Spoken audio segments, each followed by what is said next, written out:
Hello and welcome to the All 12 Signs video series for the Aquarius full moon that's happening on the 19th of August 2024. My name's Chloe. I work with card divination, astrology, and as you can see, Ishalama Diela, and as you can hear, I channel multi-dimensional energies through my body, and this happens throughout the readings, and it brings in healing, attunement, and activation codes to the messages that come through. So I am reading for Pisces in this video. Let us begin.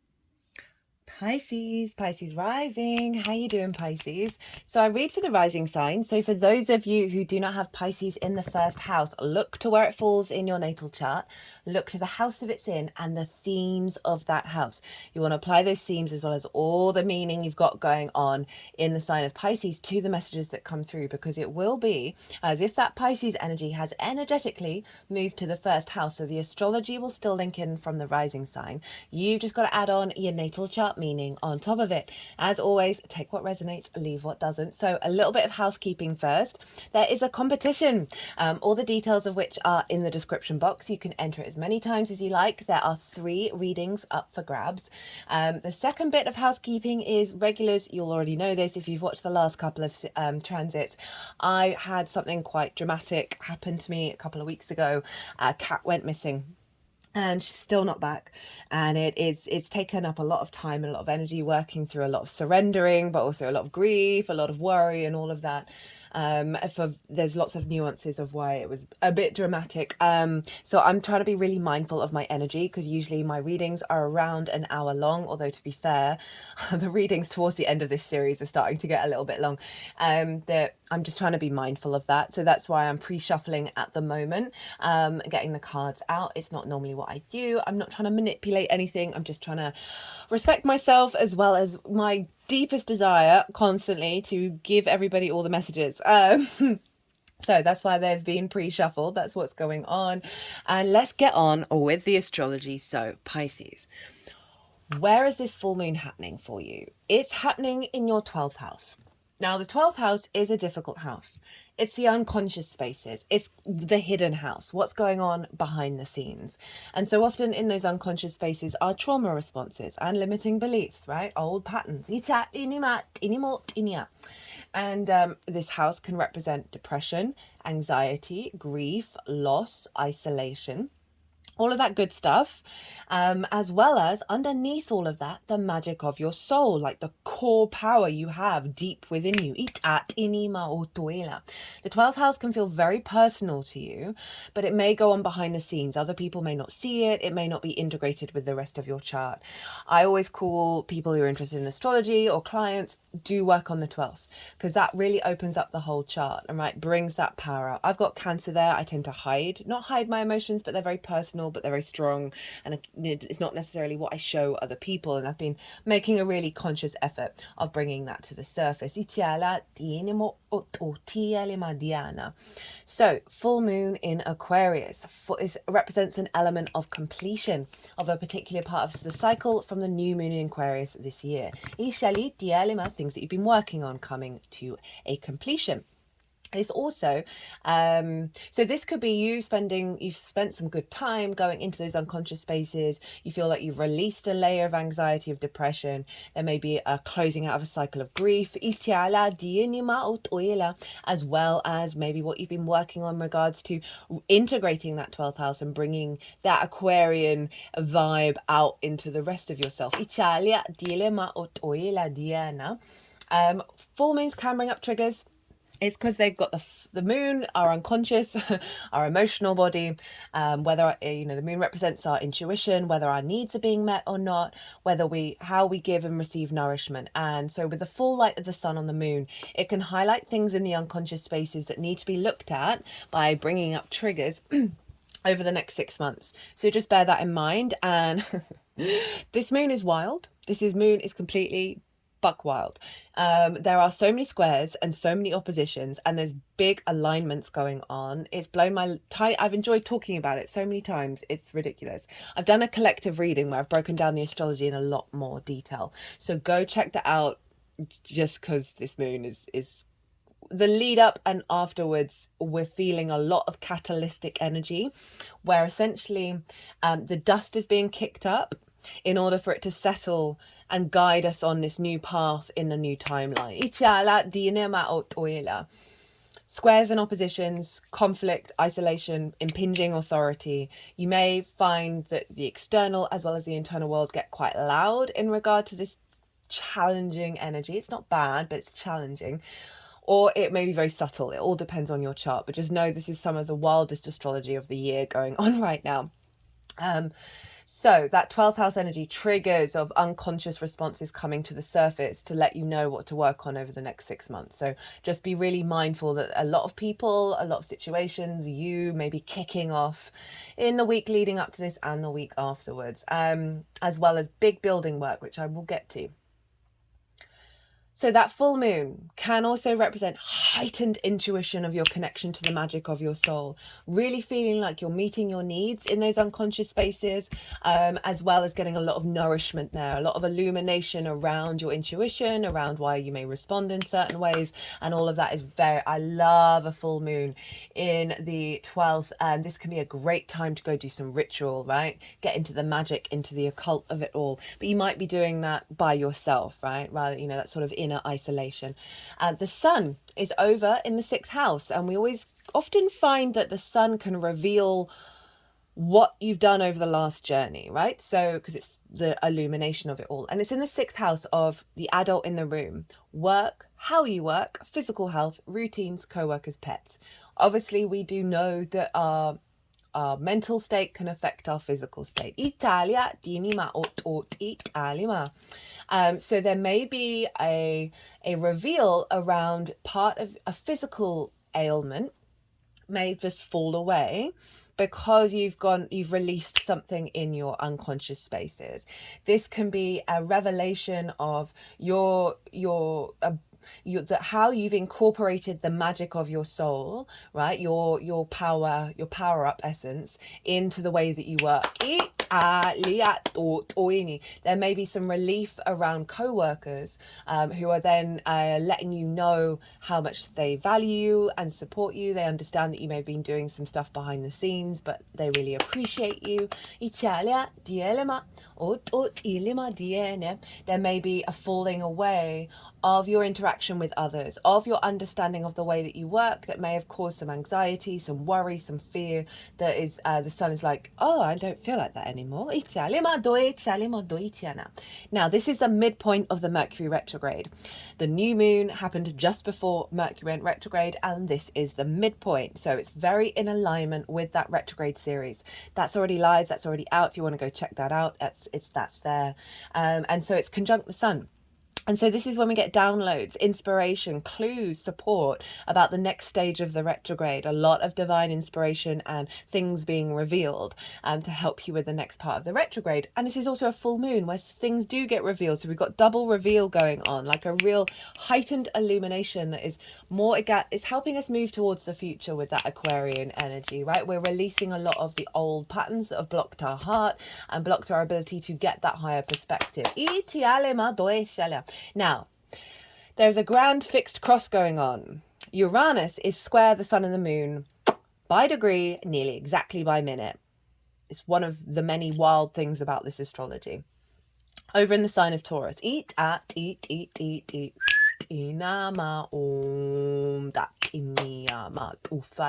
And now you have Taurus in your 3rd house of communication.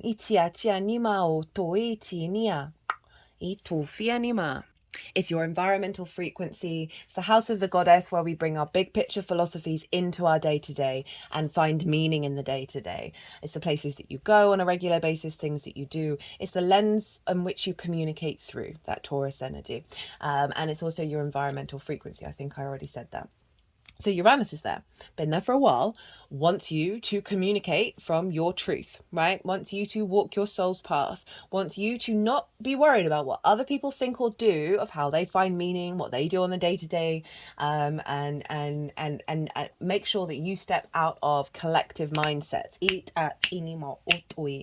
This is you finding more connection to what your body is telling and communicating to you, and finding more downloads, right? Uranus can be very sudden changes. It's very inspirational. It helps us think outside of old paradigms, and it's squaring the sun and the moon.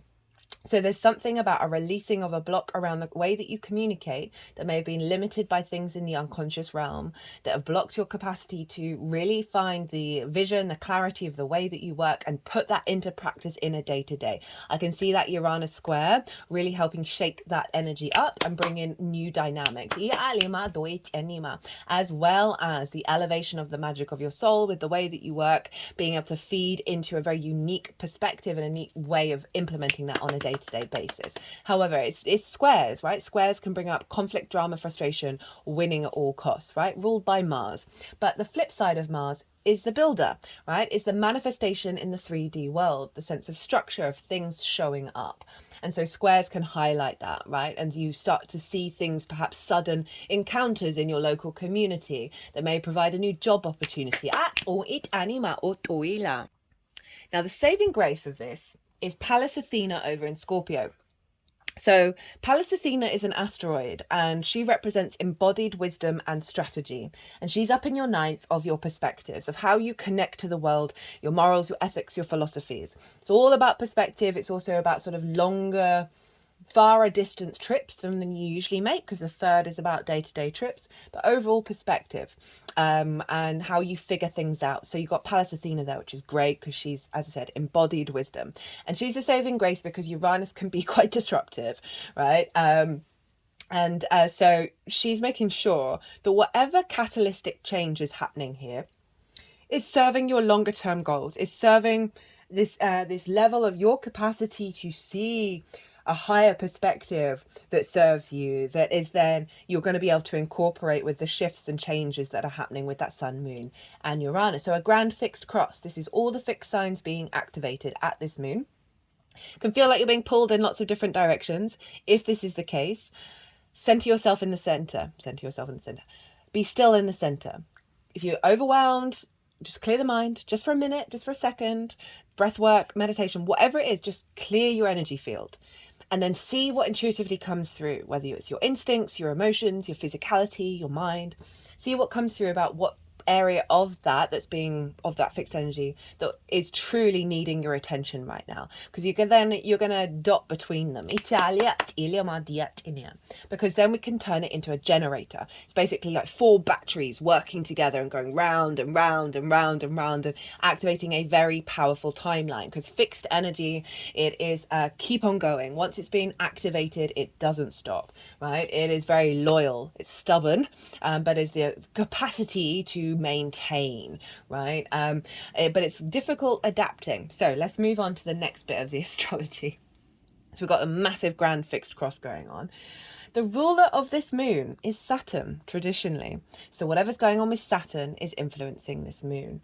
And Saturn's in your sign, Pisces. You must know this. And Saturn is exactly by degree and nearly by minute squaring Jupiter. This is significant for many reasons, right? The major one is this is the first hard aspect the 2 big gas giants have made since their conjunction in the sign of Aquarius, December 2020, right? So that initiated a 20-year cycle. So they meet up every 20 years. And not only did that initiate a 20-year cycle, but it also initiated a 200-year cycle of that conjunction happening in air signs. The last 200 years, earth signs. Think the Industrial Revolution. Now we're in air. So this is the first hard aspect. As I said, can bring conflict, drama, frustration, a square, but is all about building. Think of it as a cross-quarter moon, half illuminated, half in shadow. Italia Madina, manifestation of what got in set around December 2020, starting to see results of that, starting to see things come into being, as well as an awareness, oh, that didn't quite work, I'm going to let that go, I'm going to release that, because then you're moving into the next part of the cycle. So that's Saturn in your first of your embodiment of self, of how you move through the cosmic waters, the lens in which you do so. Hello, Pisces. Squaring Jupiter over in Gemini, which is your 4th house of your roots and your foundations, your ancestors, both blood and soul lineage, parental figures, a roof over your head, things you do in private. I've done a Jupiter in Gemini transit, happens once every 12 years, so you might want to go and check that out to amplify that very powerful transit in the fourth. Italia Diana, of feeling good, finding more wisdom at home, feeling more expansive in your root system is growing big, right? So this is going to give you the capacity to expand in the rest of your chart. A deeper wisdom and connection and elevation of your relationship with ancestors, parental figures, just generally just feeling good at home and really getting a lot of elevation of your mindset, your wisdom, your faith, your knowing in the home life, right? So this squaring Saturn of building strong roots with your embodiment of self, of you feeling very inspired and have a capacity to go out and do based on that square with Saturn in the first, of really standing in your maturity. You may see changes in the home, elevation of the home, elevation of your understanding of self because you've made peace with certain things in that fourth. The fourth house holds a lot of trauma when you are now able to step into that different timeline and manifest in a greater way beyond the old limitations from the ancestors, parental figures, that kind of thing. So not only is Saturn square Jupiter, and as I said, this is longer term cycle planets, so they link into your longer term plans, your legacy energy, but Mars is in Gemini, so you've got a lot of motivation and drive going on in your home life, right? Getting a lot of stuff done, and Mars is also squaring Saturn, and so we've got this. I have Mars square Saturn in my chart. My chart is mostly oppositions and squares, quite like this moon. I also have an Aquarius moon, so as well. The trick with Mars and Saturn square, you gotta make sure your motivation, your drive, and your instincts are integral and responsible, right? Work with your integrity, because if you don't, because Mars can be very impulsive, very independent, just wants to do it, like go, whereas Saturn's like excuse me, Mars, can we have an awareness of cause and effect, right? Can we be a bit more mature about this? And you've got that energy in your first house. I love a Saturn in the first house transit. Can be brutal, can't lie, but at the end of it, you are so in your own power, it's absurd. But the square with Mars, of you really being able to take action with a level of maturity through your embodiment, first house, based on the power of your ancestors, based on the power of your root system, right? Really strengthening the capacity for you to build from a strong foundation. Now, this isn't the only thing going on. Venus is over in Virgo, another mutable sign, opposite Saturn, squaring Jupiter and Mars. Woo! So Virgo, where's Virgo? Seventh house, the house of the other. One-on-one, important relationships in your life. Can be any type of relationship. Your relationship with source, your business partner, clients, your therapist, friends, long-term committed romantic relationships. Because the seventh house is linked into contracts. It's the opposition is ruled by Saturn. So we can see separation, isolation, one having authority over the other. But what Saturn really wants is integrity, commitment, and legacy energy, and find balance between the self and the other. These are the two trees, the branches of the trees that go out sideways when we're in balance with self, and the other that come from a healthy root system. And so Venus is there. So you've got more focus and understanding and connection, and a sense of a deepening of your desire around important relationships in your life, right? A level of harmony there, right? With the opposition with Saturn, there may be this sense of the love of the other being quite distant, quite far away, not feeling that resonance within yourself. But the flip side of the integrated expansive energy is a commitment, a long-term commitment to the self and the other through love, harmony, creativity, and desire. So Venus is opposite Saturn, squaring Jupiter and Mars over in the fourth house. So there's a real sense of, if you've got anything in Sagittarius around 10 degrees to 25, like it could even be a little wider, that means all four mutable signs are being activated for you, forming a grand mutable cross. So similar to the grand fixed cross, but mutable in nature, being pulled in lots of different directions. You want to be in your flow, right? You want to be in your flow. Again, you want to center yourself and realize, okay, there's a reason why I might be feeling overwhelmed and overstimulated. What practices can I put in place to navigate that. Oh, there's a reason why everyone around me is kicking off. Get some perspective. But again, can create that generator. So that's with your 10th house of life, purpose, career, visibility, reputation. For those of you who have that, this is all 4 of your angular houses being activated: 1st, 4th, 7th, and 10th. These are pivot points of the natal chart. So if that's activated, then you are, and that's where the top of the tree is, where the leaves are reaching for the sun, because it's where the sun was at the peak of its arc on the day that you were born. Visibility, reputation, right? Life path. If these are all activated for you, you have this generator of balancing out the self and the other, level of deeper commitment, of maturity, of how you interact with the other, how the other interacts with you. That could be clients, business partner, life purpose, love partner, life purpose, whatever, with the roots and foundations all in a holistic powerhouse of adapting and changing. And what I love about this is that fixed energy struggles to adapt. The mutable energy is coming in with Saturn, Jupiter, the 2 gas giants, Mars, Venus, the 2 outer personal planets, right, other than Mercury. Italia. So we have our longer term energy as well as our motivation and our desire all coming into formation. Yes, opposition and squares, yes, can bring up difficulties, but build, build, build, build, build. Love it. For those of you who don't have things in those degrees at Sagittarius, you are getting what's called a T-square. Saturn, Venus, opposition, squares to Jupiter and Mars, so it forms a T. The release point of a T-square is the bottom of the T. That's Jupiter and Mars. This is about you tapping into why your instincts, your actions, where they come from, what they might be trying to tell you, as well as, because there may be some stuff that needs to be cleared out, as well as how to... This is you're very instinctively aligned with a deeper wisdom through your actions from your roots of you wanting to bring in a harmonization of the self and the other into your home. That can be with source and self, as well as friends, whatever it is, of establishing a more mature, loving dynamic that isn't diminishing your and like distorting your root system. So that's that. That's just midpoint of the Mercury retrograde. Aquarius full moon happening at the first hard aspect with Saturn and Jupiter that initiated in Aquarius. Mars and Venus squaring. All just Jupiter and just wild, just so wild. There's a lot. Okay, so look to where your sun and your moon are in your natal chart. Look to the houses that they're in and the themes of those houses. Those themes are likely to show up in the lead up to the moon, around the moon itself, as well as if you want to do intention work with the download that comes in at the full moon to take us you to the Aquarius new moon next year. Tap into your intuition to see which themes you want to bring in. So a little summary. Your unconscious spaces, right? Coming more into alignment with your soul's path in your day-to-day that's serving a longer term perspective, right? That's going to facilitate you infusing the magic of your soul in the way that you work, right? This can see a lot of releasing of old paradigms and distortions.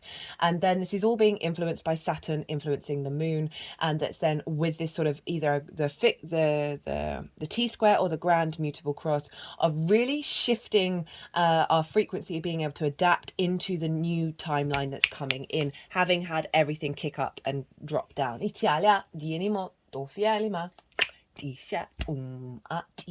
So let's get into the tarot. This is what's been completed with this full moon. So you got some bonus cards, 2 extra cards wanted to come out with this. So we have the 10 of Wands, the Tower in reverse, the 6 of Swords, the Ace of Swords, and the King of Pentacles. These 2 were the bonus cards.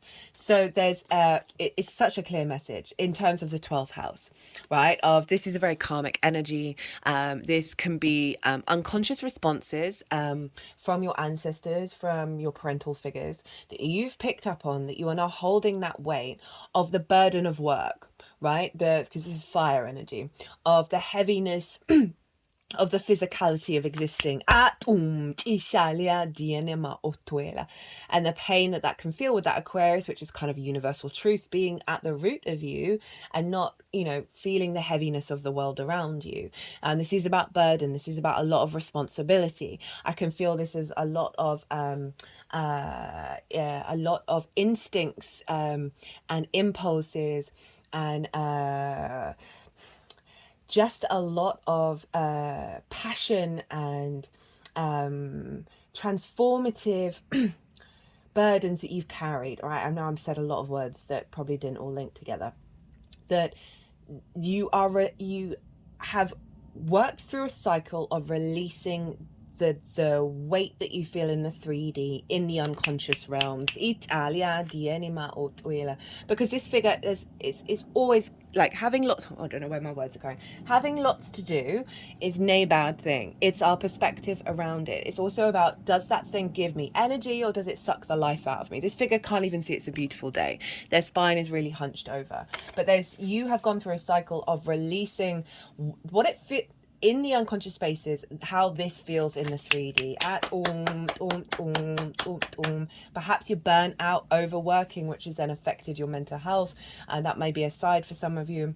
Or you're just going through a big transition around work that is giving you, because perhaps you really enjoy it and you want to explore it even more, but you've noticed some unconscious responses come up in the last 6 months that you are then moving past. Because we've got the tower in reverse, and when I see the tower in reverse, it's about the inner structures being pulled down. Right, the tower gets rid of the top of the tower. The foundations are still strong. So even though this is disruptive, it's serving you in the long term. And when it's in reverse, I feel like it's pulling down inner structures around that 10 of Wands, because then we also have the 6 of Swords. And this is acknowledging moving away from difficult waters into calmer waters. It's an element of the limbo, of the processing stage, because you're taking with you core perspectives that serve you to thrive rather than survive. And this is very much the beast of burden, survival mode, right? So I love that that's shown up.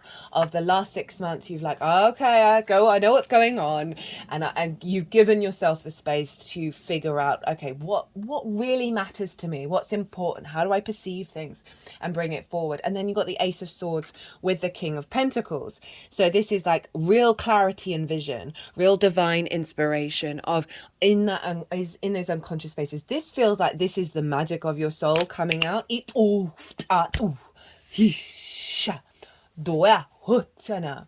just did a movement that they've never really done before, is they sort of moved this down, like with my heart chakra here, and then this across, as if it's like opening up that heart space. Remember, Leo rules the heart. So this feels like, having figured this out, this is able to come through, right? This is the truth, the vision, the divine inspiration that is that Aquarius energy of the higher perspective, that's about your sovereignty and not conforming to other people. Then with the King of Pentacles, so rather than that 10 of Wands, this is like you being very confident within yourself, a sense of sovereignty. I feel like this is the upgrade that's come in with the full moon, that's closing out this particular journey, of you feeling very confident in that 12th house, seeing the abundance. Sorry, just pause for a second and cough. And being in an abundant mindset and creating from that in the 12th. And also, because of the reorientation away from the 10 of Wands to the King of Pentacles, you're able to create in the 3D from this frequency. Now, what's at the bottom of the deck? We have the Hermit opposite your sign where Venus is. And this is what's being activated. This is the intention of how the download that we get at the full moon is going to manifest. This is the next 6 months that you're working with this energy. We have the Death card in reverse, the Hanged Man, and the Ace of Cups with the Hermit at the bottom of the deck. So the Death card is obviously Scorpio. Pallas Athena is there, and I feel like this is a release of a certain perspective, right? This moon is clearing the decks of that of something that's had an authority over you that is no longer serving you, that is being cleared out. It doesn't feel like you've got to be in too much awareness of it, because it's showing up in the reverse, that this is the frequency that the moon is bringing in, rather than if it was in the upright, it would be like, okay, you got to go on a bit of a journey to get to the Hanged Man. It feels like this can be with Uranus quite sudden. It's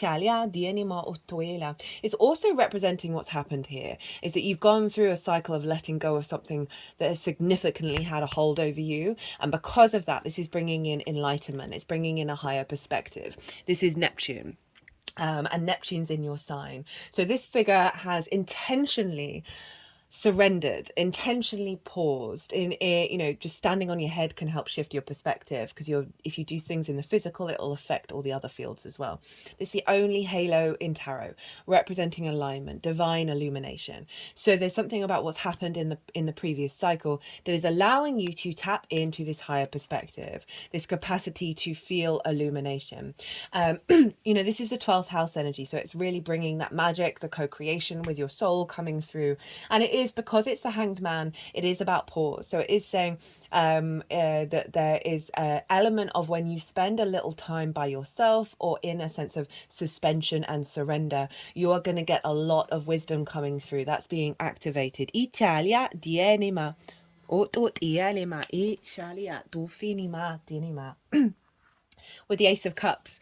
And this is what this is overflow of love, of peace in your unconscious spaces. Of, again, very abundant, the overflow, the sense of emotional, intuitive connection, and seeing all those difficulties that can show up in the 12th, seeing them with love, and just really oh God, I just... Not shaming, not feeling the weight, not feeling the heaviness, not rejecting those parts of yourself. There's unconditional love coming in.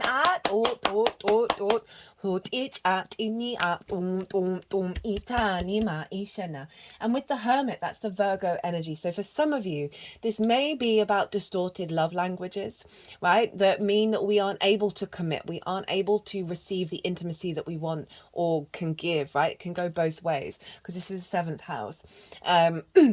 That there may be something being released there that have been perhaps blocking you for the next stage of your life purpose. But if we just think of the Hermit energy, this is about your inner wisdom. And in fact, the Hermit is being guided by the Aquarius card, is being guided by the star.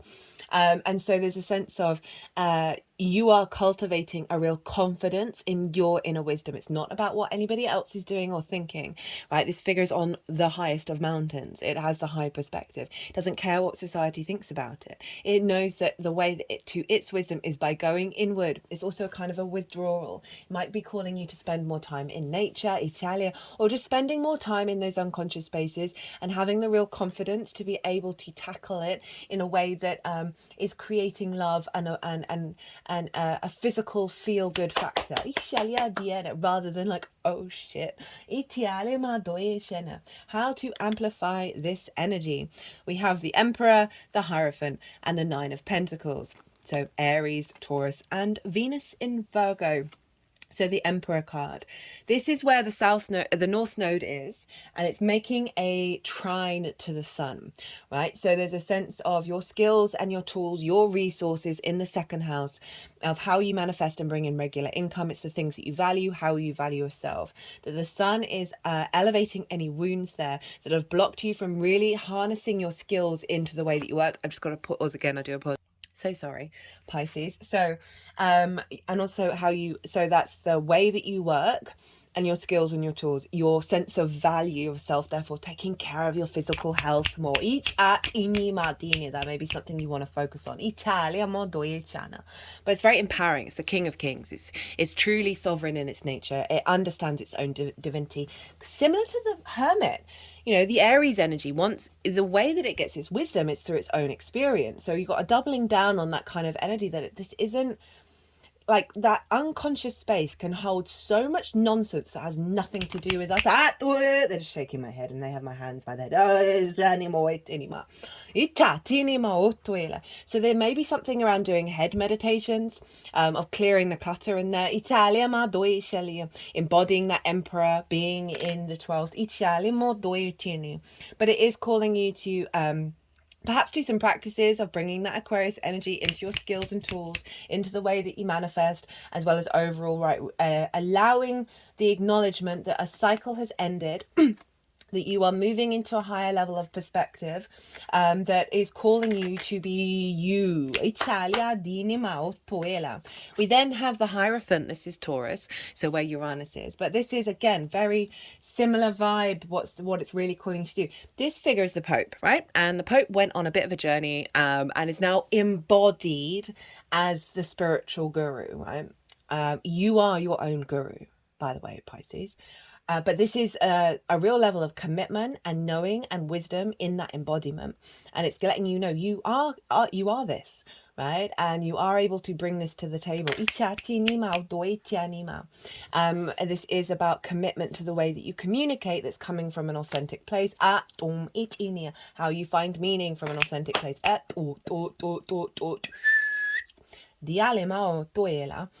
This is also highlighting trust in your journey, right? This figure has a hand gesture, 2 fingers up, 2 fingers down. It's called the benediction. You see a lot of figures of Buddha and Jesus having this because it's the bridge. It's the bridge between the seen and the unseen, the sky and the earth, the night and the dark, the night and the day, the light and the dark, the polarity of the universe, of life, of death. And so I love that this is coming through for the 12th, of how to magnify that, of sort of being in awareness of a higher perspective around the difficulties you may have faced, and realizing that they've all been resources to help get you into this space, right? And so definitely this could be about you talking about your 12th house to other people. If you're particularly struggling, or you've had some inspiration, you've worked through something, because this figure is talking to others, and so there can be something about your frequency and Taurus, the way that you communicate, being very receptive to other people. And we were talking about like the sixth house of work. This could be like you stepping into your own confidence, which means perhaps co-workers are more receptive. Italia, that's the 6th house. And then the 9 of Pentacles. So this is Venus in Virgo. I love Venus in Virgo. Don't really know why she gets a bad rep. And Venus wants you to feel good in the 3D world, but Venus in Virgo is like, I know how to do it. So this figure, very independent. They know what steps they need to take in order to serve their longer term goals and to bring about a holistic life. Happy home, happy work, happy friends, happy love life, happy internal world, happy external world. And so this is calling you to channel that energy. This figure knows when to say no, knows what to prioritize in order to bring this into being. It's also a card of really enjoying the sensation of the things that you've worked on showing up, right? Maybe not all the things, but really giving yourself the space to appreciate that what you have. But these are very empowering cards, and I love that for a 12th house transit that can feel quite disorientating. Dilemma. Okay, you've got 2 oracle cards. The Father Gate, Bold Step Forward, and Sky Dancers, Surrender. So let's see what these want to say to us. Love this deck very much. All the decks, all the details are in the description box, by the way. The next experience, a legacy, evolving, bold step forward. When the Father Gate card shows up, it is a clear call to lift your eyes to the horizon and begin to walk towards your future. You are marching in place right now, stirring the dust, but not getting anywhere. That's so interesting. I've been using that phrase, the dust being kicked up. Trust that your forward movement will lead you to a new destination you have already set for yourself, but perhaps forgotten or neglected because of your everyday busyness. The Father Gate comes to tell you that an ending is at hand and that you can leave the old behind. That's so in alignment to these 2 piles. Let it peel away like an old skin you shed. Do not hesitate. Cross the threshold boldly and you will be rewarded. If you continue marking time instead of moving, you will miss the opportunity. The gate is open. The next landscape of your life is within reach, but the window of time to pass through it grows shorter. Do not dally. Love this deck. Love this book. Do take issue with, I think pretty much every card has got a sentence in it saying, if you don't do this now, all will be over. And that's not my vibe. If that motivates you, whatever, that's great. If you resonate with that, cool. But if you don't, and then you get in a fear state, surrender it, let it go. A gift of the Father Gate is to bring you to the fullest expression of your gifts, perhaps for the first time. It's an invitation to a sacred passage, to a new discovery, and both great challenges and opportunities. It's not a graduation. There are no rewards other than the exploration itself. You have been a farmer far too long, tilling the hard soil. That's that 10 of Wands. That now bears little fruit for you. Time to put on your explorer hat once again. Oof. that, you know, I mean, this is an incredibly powerful spread with that Death card, the Hangman, and the Ace of Cups showing up, having gone through this shift in perspective, and then the empowerment cards. I'm so here for it, Pisces. Okay, 48, which is a 3.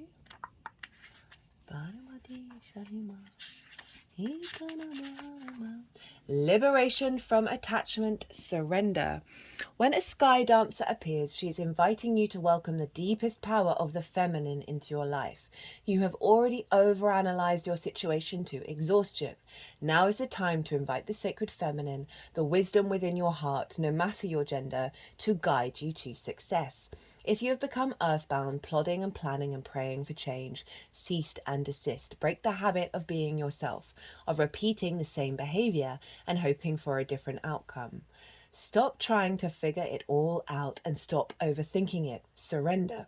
Oh my goodness, it's going. Sky dancers are heralding the arrival of a new relationship with yourself, in your work, or in your love life.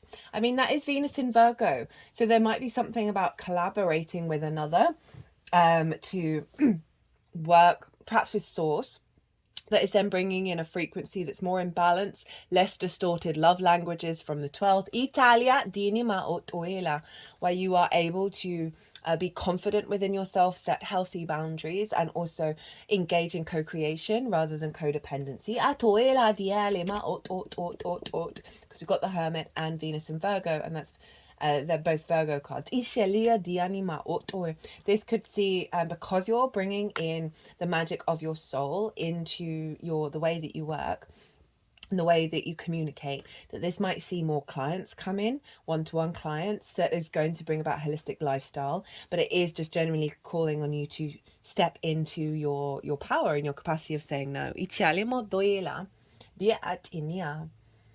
Do not assume that this person or opportunity will rescue you. The only way to liberation is to kiss the ground goodbye and to take flight, to rise above the fray and the drama of the struggling, arguing mind. Dance in the sky and view the madness below by simply witnessing the actors and the human comedy unfolding on the ground. You are transforming it as you observe the drama. You unleash the power of the sacred feminine that allows for resolution. The sky dancers know the maps of heaven and the way to the holiest and most sacred spaces on earth.